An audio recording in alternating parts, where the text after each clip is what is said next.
আসসালামু আলাইকুম বন্ধুরা, আজকে আমি পালং শাক এবং চিতই পিঠে তৈরি করব। প্রথমে আমি শাকগুলো ভালোভাবে কেটে বেছে ধুয়ে নিয়েছি। এর মধ্যে মরিচ, পেঁয়াজ, রসুন, লবণ দিয়ে আমি সিদ্ধ করে নিয়েছি। এবার একটি কড়াই নেব। কড়াইয়ের মধ্যে আমি তেল দিয়ে টাকি মাছগুলো ভেজে নিচ্ছি। তারপর আমার ভাজা হয়ে গেছে। এবার শাকগুলো মাছের মধ্যে দিয়ে দিচ্ছি। ভালোভাবে মাছ আর শাকগুলো আমি মিশিয়ে নিচ্ছি। এবার আমি গুলিয়ে রেখেছি চালের গুঁড়া। এখন আমি সেই শাকের মধ্যে চালের গুঁড়া ঢেলে দিচ্ছি। দিয়ে একটু নাড়াচাড়া করে নিলেই হয়ে যাবে আমার পালং শাক ঘন্ট। এবার আমি চিতই পিঠা তৈরি করব।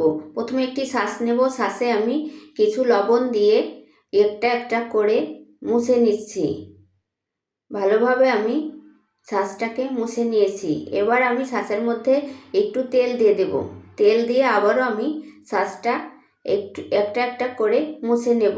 তারপর চালের গুঁড়া গুলিয়ে নিয়েছি, সেগুলো আমি ওরং দিয়ে একটা একটা করে দিয়ে দেব। দিয়ে একটি ঢাকনা দিয়ে আমি ঢেকে দিচ্ছি। ঢেকে দিয়ে কিছুক্ষণ অপেক্ষা করছি। এবার আমি ঢাকনাটা তুলে একটি একটি করে পিঠাগুলো আমি তুলে নিচ্ছি একটা ছুরির সাহায্যে। শীতের দিনে পিঠে খুবই ভালো লাগে। তার সাথে যদি থাকে পালং শাক ঘন্ট, তাহলে তো অনেক মজা করে খাওয়া যাবে। তোমরা এভাবে একবার রান্না করে দেখতে পারো।